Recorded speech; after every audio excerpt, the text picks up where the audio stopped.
তো আমাদের এই পার্টের শুরুটাও ঠিক সেই মোমেন্ট থেকেই হয় যেখানে লাস্ট এপিসোড শেষ হয়েছিল, আর আমরা দেখেছিলাম অবশেষে টাইমকে হারানোর পর স্কাই ম্যানশন অ্যালায়েন্স এই ব্যাটলটা জিতে নেয়, আর এর সাথে সাথে পুরো সেন্ট্রাল প্লেন রিজনের ওপর এখন তাদের কন্ট্রোল চলে আসে। আর কোথাও না কোথাও এটা বলা ভুল হবে না যে হল অফ সোলের এটা এখন পর্যন্ত সবচেয়ে বড় হার। এইভাবেই এপিসোডের শুরু হয়, আর এখানে আমাদের অনেক মানুষকে দেখানো হয় রাতের সময় সবাই অধীর আগ্রহে অপেক্ষা করছে তাদের অ্যালায়েন্স লিডার আর ইয়াং মাস্টারের জন্য। এখানে মাস্টার সিং আর বাকি লোকজনও ছিল যারা এক দৃষ্টিতে আকাশের দিকে তাকিয়েছিল। ঠিক তখনই একটি রে অফ লাইট তাদের সামনে এসে উপস্থিত হয়, আর আসতেই সেটা একটা সিম্বলের আকার নেয়। তারপর হঠাৎ করে অজস্র আলো চারদিকে ছড়িয়ে পড়ে, আর একে একে পোর্টাল তৈরি হতে থাকে, যেগুলোর ভেতর থেকে বিশাল বিশাল ওয়ারশিপ বের হয়ে আসতে থাকে। এটা দেখেই কুইংলিং বলে ওঠে, এটা তো ওটাই, মনে হচ্ছে শাওয়ান ফিরে এসেছে। এটা শুনেই সবাই হঠাৎ করে একদম এক্সাইটেড হয়ে যায়। এতদিন পর শাওয়ানকে দেখার জন্য ইয়াও তিয়ানো ভীষণ এক্সাইটেড হয়ে পড়ে। এরপর সেই শিপের ওপর প্রথমেই আমাদের শাওয়ান আর বাকি সবাইকে দেখানো হয়, যাদের মধ্যে অ্যানসেস্টার শাওজুন আর ফ্লেম অ্যানসেস্টারও উপস্থিত ছিল। এই সময় শাওয়ান খুব গর্বের সাথে নিজের হাত উঁচু করে আর সবার সামনে ঘোষণা করে, এই লড়াইয়ে আমাদের জয় হয়েছে। এই কথা শুনেই চারদিকে যেন আনন্দের ঢেউ বয়ে যায়, সবাই প্রচণ্ড উচ্ছ্বসিত হয়ে ওঠে, চারদিকে উৎসবের পরিবেশ তৈরি হয়ে যায়। সবাই তাদের অ্যালায়েন্স লিডার আর ইয়াং মাস্টারের নামে স্লোগান দিতে থাকে। খুব দ্রুতই এই জয়ের খবর পুরো সেন্ট্রাল প্লেন রিজনে ছড়িয়ে পড়ে। যারা এতদিন হল অফ সোলের অত্যাচারে জীবন কাটাচ্ছিল, যারা তাদের দাসত্বে বাধ্য হয়েছিল, অবশেষে আজ সেই সব ফ্যাকশন আর ক্লায়েন্টসদের জন্য একটা নতুন সুযোগ এসে যায়। মানুষের মধ্যে আবার নতুন আশা জেগে ওঠে, আর তারা খোলাখুলি স্কাই ম্যানশন অ্যালায়েন্সকে সাপোর্ট করতে শুরু করে। খবর চারদিকে ছড়িয়ে পড়তে থাকে, আর তার ফলেই অনেক ফ্যাকশন এসে স্কাই ম্যানশন অ্যালায়েন্সে যোগ দেয়। ফলে এই অ্যালায়েন্স দ্রুত অনেক বড় হয়ে ওঠে। একই সাথে ন্যারেটর ভয়েস বলতে থাকে, যখন হল অফ সোল তাদের সবচেয়ে বড় হার থেকে বেরিয়ে আসার চেষ্টা করছিল, ঠিক তখনই স্কাই ম্যানশন অ্যালায়েন্স তাদের জয়ের আনন্দে ডুবেছিল। আর এই সব কিছু সম্ভব হয়েছে শুধু আর শুধু শাওয়ানের কারণে। এরপর আমাদের একটা রাতের দৃশ্য দেখানো হয়, যেখানে শাওয়ানের হাতে সেই ইয়েড রয়েছে যা বারবার আলো ছড়াচ্ছিল, আর শাওয়ান তার বাবাকে নিয়ে ভীষণ চিন্তিত হয়ে পড়ে। সে হালকা হাসতে হাসতে বলে, ফাদার, আমাকে মাফ করে দিও, আমি এমন একটা ছেলে যে তোমাকে বাঁচাতেও পারিনি, আমি আবারও ব্যর্থ হলাম, আর তুমি এখনও তাদের জঙ্গলে আটকে আছো। এই মুহূর্তে শাওয়ান ভীষণ একা অনুভব করছিল। ঠিক তখনই মাস্টার ইয়াও এসে তার কাঁধে হাত রেখে তাকে সাপোর্ট দেয়। সে বলে, শাওয়ান, চিন্তা করো না, আমি কিছু লোককে তাদের খোঁজে পাঠিয়েছি। এইবার হয়তো আমরা তাদের এক্স্যাক্ট লোকেশন খুঁজে পাব যেখানে তাকে আটকে রাখা হয়েছে। আর একবার আমরা সেই জায়গাটা খুঁজে পেলেই আমি প্রতিশ্রুতি দিচ্ছি, আমরা খুব দ্রুত একটা রেস্কিউ মিশন শুরু করব। এটা শুনে শাওয়ান কিছুটা স্বস্তি পায়। এরপর পরের সকালের দৃশ্য দেখানো হয়, আর সিন শিফট হয়ে এমন একজন ব্যক্তির দিকে যায় যার জন্য আজকের এই স্পেশাল এপিসোড। হ্যাঁ, তুমি ঠিকই বুঝেছ, এখানে আমাদের একজন স্কলার ফিগারকে দেখানো হয় যে বই নিয়ে বসেছিল। ঠিক তখনই তার সার্ভেন্ট এসে বলে, মাস্টার, আপনার জন্য একটা খুব ইম্পর্ট্যান্ট লেটার এসেছে। সে শান্তভাবে বলে, ঠিক আছে, এটা এখানে রেখে যাও, আমি দেখে নেব। সার্ভেন্ট চিঠিটা রেখে চলে যায়। এরপর সে লোকটা চিঠিটা হাতে নেয়, আর যেই না সে তাকায়, চিঠির লেখা হঠাৎ দৃশ্যমান হয়ে ওঠে। সে ধীরে বলে, আচ্ছা শাওয়ান। এটা বলেই সে চিঠিটা পুড়িয়ে ফেলে। তারপর ঠান্ডা কণ্ঠে বলে, মনে হচ্ছে আমি সেই ফলেন শাও ক্ল্যানকে খুব বেশি আন্ডার এস্টিমেট করে ফেলেছিলাম। এটা বলেই সে নিজের রুম থেকে বেরিয়ে আসে। একজন সার্ভেন্ট তাকে দেখে বলে, ইয়াং মাস্টার, আজ আপনি বেশ তাড়াতাড়ি বেরোচ্ছেন মনে হচ্ছে। সে হালকা হাসে আর নিজের লোকদের সাথে দেখা করার জন্য হাঁটতে বেরিয়ে পড়ে। পথে যেই তাকে দেখে, সবাই খুব বন্ধুসুলভ আচরণ করে, স্বাভাবিকভাবে কথা বলে আর তাকে সম্মান জানায়। শিশু হোক বা বৃদ্ধ, সবাই তাকে ভীষণ ভালোবাসে। ঠিক তখনই একজন বলতে থাকে, স্কাই ম্যানশন উঠে আসছে আর হল অফ সোল শেষ হয়ে যাচ্ছে, যার মানে খুব শিগগিরই অশুভের সমাপ্তি হতে চলেছে। এখানে ছোট ছোট বাচ্চারাও আনন্দে এই কথাটা বারবার রিপিট করতে থাকে, আর এটা শুনে সেই লোকটার ভেতরে যেন কিছু অদ্ভুত অনুভূতি জাগে। তার ভীষণ রাগ হতে থাকে, কিন্তু আপাতত নিজেকে কন্ট্রোল করে সে শুধু সামনে এগিয়ে যেতে থাকে। কিন্তু পিছন থেকে মানুষজন এটাও বলতে থাকে ভালোই হয়েছে যে হল অফ সোলের লোকদের এমন খারাপভাবে শেষ করে দেওয়া হয়েছে। স্কাই ম্যানশন অ্যালায়েন্স এখন পুরোপুরি হল অফ সোলকে মুছে ফেলবে। পুরো সেন্ট্রাল প্লেন রিজনে এখন আনন্দের পরিবেশ। অবশেষে সেই মৃত্যুর কালো মেঘ যা হল অফ সোলের ছিল তা সম্পূর্ণভাবে সরে গেছে। ঠিক তখনই সেই লোকটা আর নিজেকে ধরে রাখতে পারে না। সে আকাশের দিকে তাকিয়ে বলে, আজকের আকাশটা সত্যি খুব পরিষ্কার, আর আমি এতটা পরিষ্কার জিনিস পছন্দ করি না। এটা বলেই সে নিজের পাওয়ার লিক করতে শুরু করে।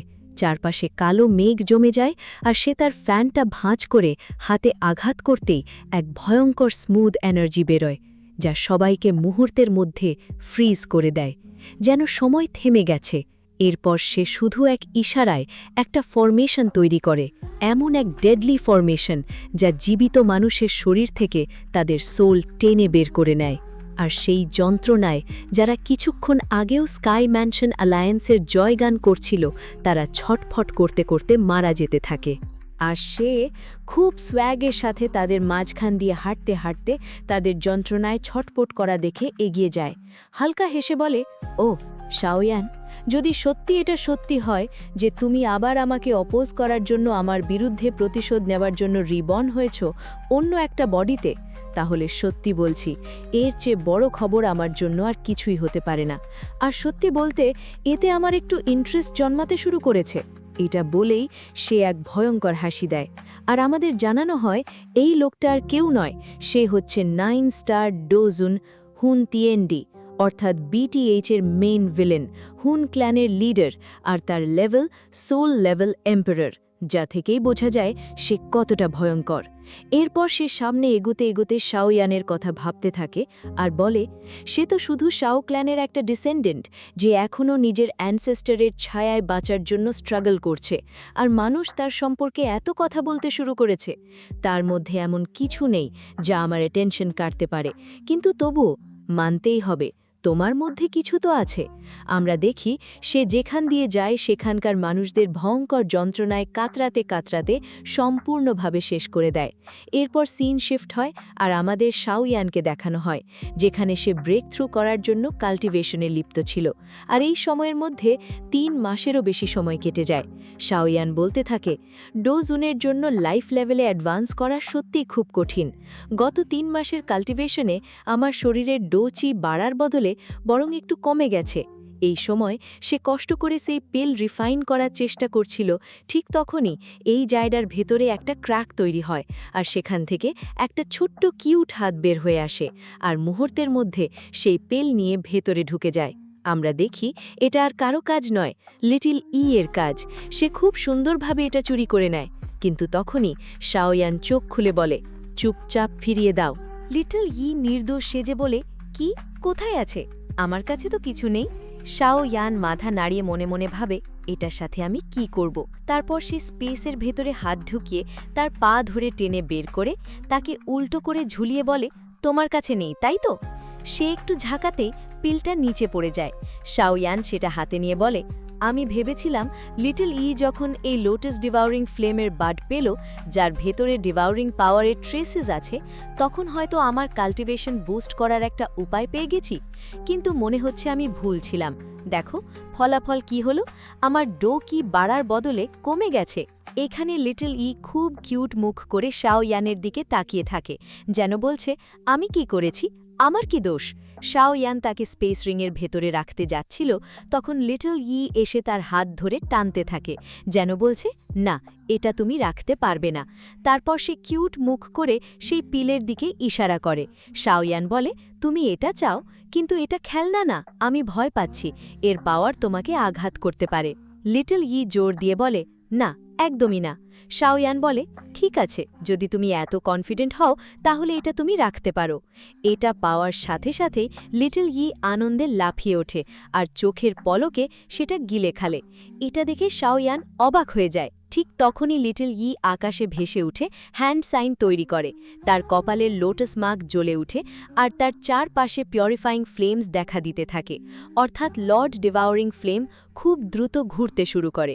এটা দেখে শাওয়ান বুঝতে পারে সে আসলে এই বিস্ট এনার্জিকে পিউরিফাই করছে। এরপর সেই লর্ড ডিভাউরিং ফ্লেমের ট্রেসেস দৃশ্যমান হয়। লিটল ই নিজের হ্যান্ড সাইন ধরে রেখে নিজের ফ্লেমস দিয়ে এটাকে সম্পূর্ণ রিফাইন করে ফেলে। হঠাৎ করে সেই পার্পলিশ ফ্লেমের রং তার নিজের ফ্লেমের সাথে মার্জ হয়ে যায়। চারদিকে তার ট্রেসেস ছড়িয়ে পড়ে।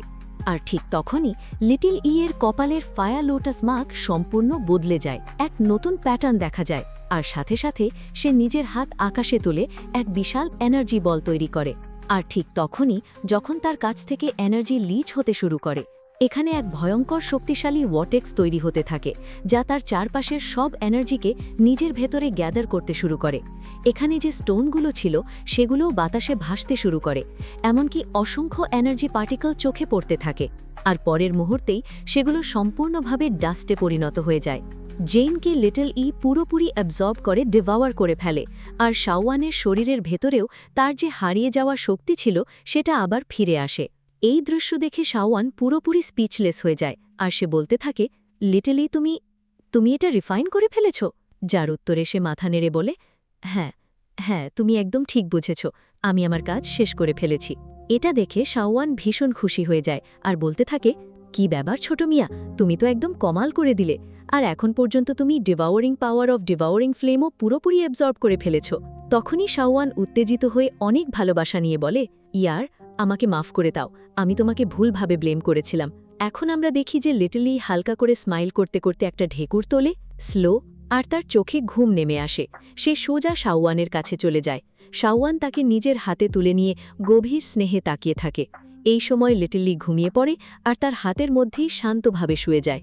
এটা দেখে শাওয়ান মনে মনে বলতে থাকে, লিটল নিজে থেকেই কাল্টিভেশন করতে পারে, নিজের স্ট্রেংথ বাড়াতে পারে, এর নিজের কনশাসনেস আছে, নিজের আলাদা চিন্তা আছে, ঠিক যেন একটা ছোট বাচ্চার মতো। তখন সে তাকে নিজের কাছেই রেখে বলে, ভালো করে ঘুমাও আর পুরোপুরি বিশ্রাম নাও। ঠিক তখনই শাওয়ান একটা শব্দ শুনতে পায়। পরের মুহূর্তেই মাস্টার ইয়োলো সামনে এসে দাঁড়ায়। তাকে দেখে শাওয়ান তার কাছে গিয়ে বলে, মাস্টার, আপনি এখানে কেন এসেছেন? কোনো বিশেষ কারণ আছে? মাস্টার ইয়োলো বলতে থাকে, আসলে আমি তোমার জন্য একটু চিন্তিত ছিলাম। আমি তোমার কাল্টিভেশন ডিস্টার্ব করতে চাইনি, কিন্তু ব্যাপারটা এমন যে আমাকে নিজে এসে বলতে হলো। আসলে 9 সুইং ডিপ গ্রাউন্ড পাইথন ট্রাইবের পক্ষ থেকে তোমার জন্য একটা লেটার এসেছে, আর সেখানে স্পেশালি বলা হয়েছে যে এটা শুধু তোমার জন্যই, তাই আমি এটা তোমার হাতে দিতে এসেছি। তারপর মাস্টার ইয়োলো তাকে সেই স্কেল লেটার দিয়ে দেয়। শাওয়ান যেমনই তার সিল খুলে, তৎক্ষণাৎ পুরো মেসেজটা তার সামনে ভেসে ওঠে। সেখানে সে কালিনের ব্যাপারে খবর পায়, আর এটা দেখেই তার মুখে ভয়ের ছাপ পড়ে যায়, কারণ এই মুহূর্তে কালিন অর্থাৎ মেডিউসার জীবন বিপদের মধ্যে রয়েছে। তখনই সিন শিফট হয়, আর আমাদের সেই জায়গার দৃশ্য দেখানো হয় যেখানে ইউমিংকে হুয়াংটিয়েন হুমকি দিয়ে বলছে, ইউমিং, আমি তোমাকে যে 3 দিনের ডেডলাইন দিয়েছিলাম সেটা আজ শেষ হয়ে গেছে। এখন বলো, তুমি কি চুপচাপ তাকে আমার হাতে তুলে দেবে, নাকি একটা যুদ্ধের জন্য প্রস্তুত হবে? আশা করি তুমি ভালোভাবে ভেবে তোমার সিদ্ধান্ত নিয়েছ। এটা বলেই সে নিজের পাওয়ার লিচ করতে শুরু করে, আর তখনই জানানো হয় যে হুয়াংটিয়েন আসলে একজন 5 স্টার দোজং। এখানে ইউমিং কুইন অর্থাৎ মেডিউসার দিকে তাকায় আর বুঝতে পারে যে সে এখন খুবই ক্রিটিক্যাল মুহূর্তে আছে। তখন সে বলে, ক্ল্যান লিডার হুয়াংটিয়েন, ইয়েলো স্প্রিং লেকের ভেতরে যে কাল্টিভেশন করছে সে কোনো সাধারণ মানুষ নয়, আর শাওয়ানের সাথে তার গভীর সম্পর্ক আছে। সে তার জন্য খুবই গুরুত্বপূর্ণ। তুমি যদি তাকে ছুঁতেও যাও, শাওয়ান তোমাকে ছেড়ে দেবে না। এটা শুনে হুয়াংটিয়েন জোরে হেসে ওঠে। তুমি কি মনে করো আমি তাকে ছেড়ে দেব? সে আমার ছেলেকে অপহরণ করেছে, আমার ক্ল্যানকে নির্যাতন করেছে, তাদের ভয় দেখিয়েছে, আর তুমি ভাবছো আমি এই বিষয়টা এড়িয়ে যাব? তার থেকেও বড় কথা, তার কাছে যে উইংস আছে সেগুলো আমাদের ডিমন ট্রাইবের, মানে আমাদের হেভেন ডিমন ফিনিক্স ট্রাইবের শত্রু। তাহলে শাওয়ান আর তার সাথে জড়িত কাউকে আমরা কিভাবে ছেড়ে দিতে পারি? তুমি কি মনে করো কিং তাকে এমনিই ছেড়ে দেবে? এটা শুনে ইউমিং চুপ হয়ে যায়। তারপর হুয়াংটিয়েন আবার বলে, চলো ইউমিং, পুরনো শত্রুতার কথা ভেবে তোমাকে 3 বছর সময় দিচ্ছি। ভালো করে ভাবো, যদি তবুও অস্বীকার করো তাহলে তোমার পুরো ক্ল্যানকে মুছে ফেলব। এটা বলেই সে আবার তার পাওয়ার লিচ করে, আর চারপাশে এক ভয়ঙ্কর এনার্জি ছড়িয়ে পড়ে। এটা দেখে অন্যরা ইউমিংকে বলে, ক্ল্যান লিডার, দয়া করে ভাবুন, হুয়াংটিয়েন কোনো সাধারণ ব্যক্তি নয়, সে তার পুরো ক্ল্যান নিয়ে এসেছে, একজন 5 স্টার দোজং, আর তার পুরো আর্মি, আমাদের কেউই বাঁচতে পারব না। তখন ইউমিং বলে, তাহলে তোমরা কি চাও আমরা কি করি? তখন এক এল্ডার বলে, আমার মনে হয় তাদের শুধু ওই নারীটাই দরকার, যে এখন 9 ইয়েলো স্প্রিংয়ের গভীরে কাল্টিভেশন করছে। তাই আমাদের শুধু। কিন্তু সে তার কথা শেষ করার আগেই ইউমিং নিজের অর্ডার রিলিজ করে বলে, চুপ করো, আমরা এটা কখনোই করব না। ব্রাদার শাওয়ান আমাদের জন্য কত কিছু করেছে। সে ডিমন সেন্টের ডো টেকনিকগুলো আমাদের ট্রাইবের জন্য আনসিল করেছে, আমাদের ট্রাইবকে বাঁচিয়েছে। আর তোমরা চাও আমি তাকে বিট্রে করি?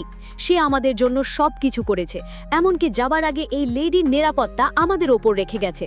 আমরা কিভাবে তার মুখোমুখি হব? আমি কখনো আমার কথা ভাঙব না।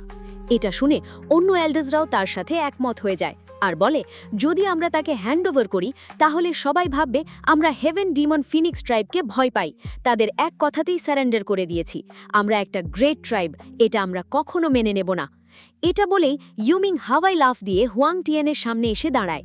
এটা দেখে হুয়াং টিয়েন বলে, ঠিক আছে, যদি এটাই তোমার উত্তর হয় তাহলে তাই হোক। তারপর সে এক ইশারাতেই অসংখ্য ফিনিক্স ফেদার সামান করে আর আঙুলের ইশারায় সেগুলোকে ঘুরিয়ে সরাসরি ইউমিংয়ের দিকে ছুড়ে দেয়। এটা দেখে ইউমিং তার পাওয়ার দিয়ে একটা ক্রিস্টালাইজ শিল্ড বানানোর চেষ্টা করে, কিন্তু সেই ধারালো ফেদার্স একের পর এক আঘাত করতে থাকলে তার শিল্ড সম্পূর্ণ ভেঙে চুরমার হয়ে যায়। পরের মুহূর্তেই হুয়াং টিয়েন তার সামনে এসে দাঁড়ায়। এটা দেখে ইউমিং ভয় পেয়ে যায়, কিন্তু তখনই হুয়াং টিয়েন তার জোরে লাথি মারে, যার ফলে সে ছিটকে গিয়ে সামনে থাকা পাথরের সাথে আছড়ে পড়ে, ঠিক সেই কেভের ওপরেই যার নিচেই সেই লেক রয়েছে আর যার গভীরে মেডুসা কাল্টিভেশন করছিল। এই আঘাতে সেখানেও অস্থিরতা সৃষ্টি হয়। মেডুসাও ডিস্ট্র্যাকশন অনুভব করে। ঠিক তখনই হুয়াং টিয়েনের নজর সোজা সেই কেভের দিকে যায়, কিন্তু ইউমিং আবার নিজেকে সামলে নিয়ে তার সামনে এসে দাঁড়ায়। এরপর তাদের মধ্যে আকাশেই ভয়ঙ্কর সংঘর্ষ শুরু হয়। কিন্তু আমরা জানি একজন 5 স্টার ডোজং আর একজন 1 বা 2 স্টার ডোজং এর মধ্যে পাওয়ার গ্যাপ কতটা বিশাল। ঠিক তখনই যখন ইউমিং তার স্পিয়ার দিয়ে আক্রমণ করতে যায়, হুয়াং টিয়ান হঠাৎ লাফিয়ে উঠে তার পায়ের উপর ভর করে আর সরাসরি তাকে লাথি মারে, যার ফলে তার উপর প্রচণ্ড চাপ পড়ে। এখন এখানে হুয়াং দায়ান তাকে ধরে ভীষণ নির্মমভাবে মারতে থাকে। লাথি, ঘুষি, মুষ্টি সব ধরনের আঘাতে তাকে পিটিয়ে প্রায় আধমরা করে ফেলে আর আরেকবার জোরে কিক মেরে তাকে সামনে থাকা পাথরের উপর ছুঁড়ে ফেলে দেয়। এটা দেখে ট্রাইবের বাকি লোকজন তাদের ক্ল্যান লিডারের জন্য চিন্তিত হয়ে পড়ে, কিন্তু তখনও ব্রাদার ইউমিং হার মানে না। সে আবার তাদের সামনে এসে দাঁড়ায় আর এবার ব্রাদার ইউমিংয়ের রাগ চরমে পৌঁছে যায়। সে তার ইয়েলো স্প্রিং পাম অ্যাটাক আনলিশ করে, যার ফলে একটা বিশাল ইয়েলো স্প্রিং পাম তৈরি হয়ে সরাসরি হুয়াং টিয়েনের দিকে এগিয়ে যায়। কিন্তু তখনই হুয়াং টিয়েন তার ফিনিক্স ফেদার্স একসাথে ছেড়ে দিয়ে সেগুলোকে অ্যাটাককে ডিস্ট্রয় করার নির্দেশ দেয়। সেই অসংখ্য ফেদার্স পুরো ইয়েলো স্প্রিং পামটাকে চারদিক থেকে কাবের করে ফেলে। একদিকে সেই পাম এগিয়ে যাচ্ছে আর অন্যদিকে হাজার হাজার ফেদার্স তাকে থামানোর জন্য লাগাতার আঘাত করে যাচ্ছে। 1000 ফেদার্স একসাথে আঘাত করলে ইম্প্যাক্ট কতটা ভয়ঙ্কর হতে পারে সেটা তখন স্পষ্ট হয়ে ওঠে। সেই ইম্প্যাক্ট থেকে এমন এক শক্তিশালী এনার্জি বের হয় যা সামনে আসা সব কিছু ধ্বংস করে দেয়। চারপাশের পাথরগুলো ভেঙে চূর্ণ বিচূর্ণ হয়ে যায়। এরপর সেই ফেদার্স আরও তীব্রভাবে পামের ওপর আঘাত করতে থাকে, ওপরে নিচে ঘুরতে ঘুরতে নিরবচ্ছিন্ন আক্রমণ চালাতে থাকে। দৃশ্যটা এতটাই ভয়ঙ্কর ছিল যে শ্বাস বন্ধ হয়ে যাবার মতো। আর হঠাৎ করেই সেই পাম অ্যাটাক সম্পূর্ণ ভেঙে যায়, যার ফলে এমন এক বিশাল ইম্প্যাক্ট তৈরি হয় যে স্পেসের মধ্যেই বড় বড় ক্র্যাকস তৈরি হয়ে যায়। এমনকি ব্রাদার ইউমিংও অনেক দূরে ছিটকে পড়ে। আর ঠিক তখনই হুয়াং টিয়েন সুযোগ পেয়ে যায় কাউন্টার অ্যাটাক করার। সে তার সমস্ত ফিনিক্স ফেদার্সকে নির্দেশ দেয় আর সেগুলো একসাথে ঝাঁপিয়ে পড়ে ইউমিংয়ের শরীরের ওপর।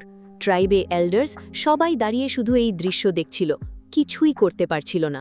এই সময় ইউমিং কষ্টে নিজেকে সামলাতে চেষ্টা করে।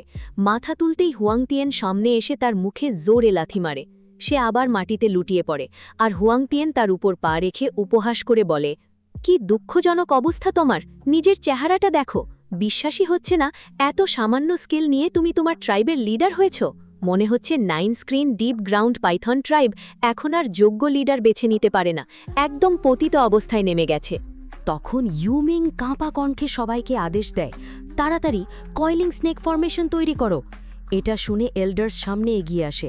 সবাই মিলে তাদের পাওয়ার গ্যাদার করে সেই ফরমেশন কাস্ট করতে শুরু করে আর চিৎকার করে বলে, হুয়াং টিয়ান, আজ তুই শেষ। কিভাবে তুই আমাদের লিডারের সাথে এমন ব্যবহার করলি? তোর মতো আউটসাইডার আমাদের ক্ল্যান লিডারকে অপমান করবে? আজ তোর এর মূল্য প্রাণ দিয়ে দিতে হবে। এই বলে তারা তাদের ট্রু পাওয়ার আনলিশ করে। মাটি ফেটে একটা বিশাল পাথরের অংশ বেরিয়ে আসে, যার উপরে সবুজ রঙের এক লেক, আর সেখান থেকে এক ভয়ঙ্কর বিশাল পাইথন বেরিয়ে আসে। সেই পাইথন এতটাই ভয়ঙ্কর ছিল যে বেরিয়েই গর্জন করতে থাকে। কয়েলিং স্নেক ফরমেশন তার শক্তি দেখাতে শুরু করে, কিন্তু হুয়াংটিয়ানের উপর তার কোনো প্রভাবই পড়ে না। সে ঠান্ডা হাসি দিয়ে বলে, এই তোমাদের ফরমেশন? কত হাস্যকর! একটা ডিসেন্ট ফরমেশন পর্যন্ত নেই তোমাদের। আমার তো একটা চুলও নড়ল না। এখন দেখো আসল ফরমেশন কাকে বলে, আর কোর কিভাবে কাজ করে। এরপর সে তার লোকদের আদেশ দেয়, সামনের একজন সাথে সাথেই এনশিয়েন্ট হেভেন ফিনিক্স ফরমেশন পুরো শক্তিতে আনলিশ করে। 5 ধরনের আলাদা এনার্জি মিলে একটা বিশাল ভোর্টেক্স তৈরি হয়। সেখান থেকে এক শক্তিশালী এনার্জি পালস বেরিয়ে চারদিকে ছড়িয়ে পড়ে। অসংখ্য গোল্ডেন পার্টিকলস একত্রিত হয়ে ধীরে ধীরে একটা ফিনিক্সের রূপ নিতে থাকে, আর এটাই তাদের হেভেনলি ডিমন ফিনিক্স। সত্যি বলতে এই ফরমেশন দেখেই বোঝা যাচ্ছিল কতটা শক্তিশালী।